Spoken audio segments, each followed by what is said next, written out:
یەکەم بەنسبەتە ئەو نقطەیەوە کە جەناب دەفەرمووی بۆچی ئیسلامیانی ئێمە سەر بە عوسمانی و سەفەوی یا سعودی یا فڵان شوێن بن، بۆچی ئەسڵەن ئیسلامیانی ئێمە سەر بە پارتیوێکێتی بن؟ من پرسیارەکە ئاوا بکەمەوە، بۆچی ئەو هەموو خەڵکە نازدارەمانە لە زیندانایە خۆ ئەوەندەی کە پارتیوێکێتی لە ئێمەیان کوشتووە، ئەوەندەی ئەوان خەڵکی ئێمەیان زیندان کردووە، نە بەعس نە مەحموودی ئەحمەدی نەژاد نە ئۆردۆغان و سلێمان دمرێژ نیان کرد.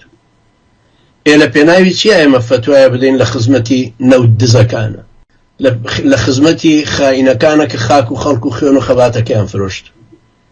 کابوو پرسیارەکە بێ ئاوا بکەینەوە بڵێن باشە شوێنی ئیسلامیانی کوردستان لە کوایە؟ بەگشتی ئیسلامیان تەبەن ئێستا وترێ ئیسلامی مەبەست لە خەتێکی سیاسیە، بەڵام ئەسڵ شوێنی دینەکە کامەیە لە مەوقعی کوردایەتیە، غەیری دژایەتی کردن و هەڵوەشاندن و پێککێشانی لە مەدای ئەم هەموو ساڵانە بە تایبەتی 50 ساڵی ئەخیر بەبێ ئیستیسنا لە ڕۆژهەڵات لە ڕۆژئاوا لە باکوور لە باشوور وەکو یەک ئەم ئەحزابە قەومیانە لە ئیسلامیان داوە ئیسلامیان کوتاوە بە هیچ وەجهێک بە هیچ شێوەیەک ئەوەی پێڵن ئیسلامی سیاسی قبوڵیان نەبووە.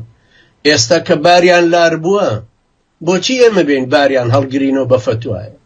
ئیسلامیانی کوردستان بەبێ ئیستیسنا پاشکەوتەی پارتیوێکێتی بوون لە هەموو مؤتەمەرێکی جیهانی، لە هەموو کۆنفرانسێکی نێونەتەوەییان لە ناو میلەتەکە خۆی. ئیسلامیانی کوردستان زمانی بزوتنەوەی ئیسلامی لایەنگری پارتیوێکێتی بووین لە فیدرالیزمە، لایەنگری ئەوان بووین لە کۆنگرەی بەیروتە، لایەنگری ئەوان بووین لە کۆنگرەی ڤیەننا، لایەنگری ئەوان بووین لە کۆنگرەی سەلاحەدین کە ئەمانە هەمووی پێش 2003 کراوە، هەندێکیشی پێش 91 کراوە، پێش ئینتیفاضە. باشە ئیسلامیانی کورد هەمووی لە پێناوی ئەمان ڕۆیشتن و تەئیدی ئەمە مەشروع قەومییان کرد. ئادەی لە دواییە کاک محەممەد حەکیمی سکرتێری مامۆستا عەلی باپیر ئەڵێ ئێمە داوامان لە یەکێتی کردو 200 پۆلیسمان بۆ تەعین لەوانەی کە پێشمەرگەی قەندیلن ی گەزگەزکێ کە 32 دەرەجە ژێر سفر بوو لە زستانە.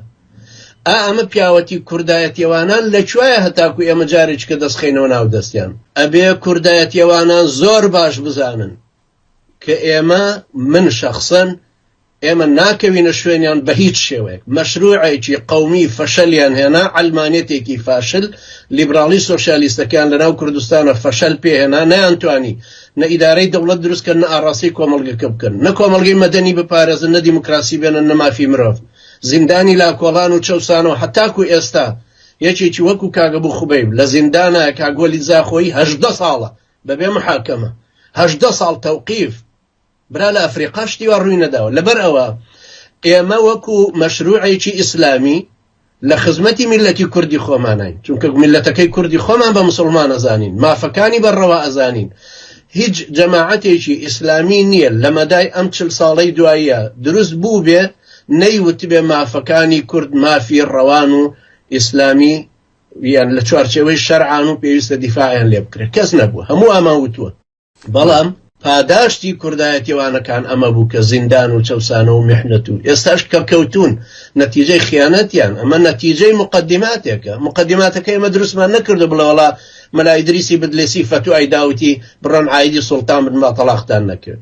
و تەلاقەکانیان کەوتووە، تەلاقی سیاسی، تەلاقی کۆمەڵایەتی، چیان پێماوە ئەمانە. بەڵام وەکو میلەت ئێمە پێغەمبەر عەلەیهی سڵات وسەلام فەرمووی الرائد لا یەکذب ئەهلەه، ئەوەی پێشەوایە و پێشڕەوە درۆ ناکا لەگەڵ میلەتی خۆی. درۆمان لەگەڵ میلەتی خۆمان نەکردووە، کێشەکەی بە کێشەوای ڕەوای حەقی و شەرع ئەزانین کە بەرگری لێ بکەین.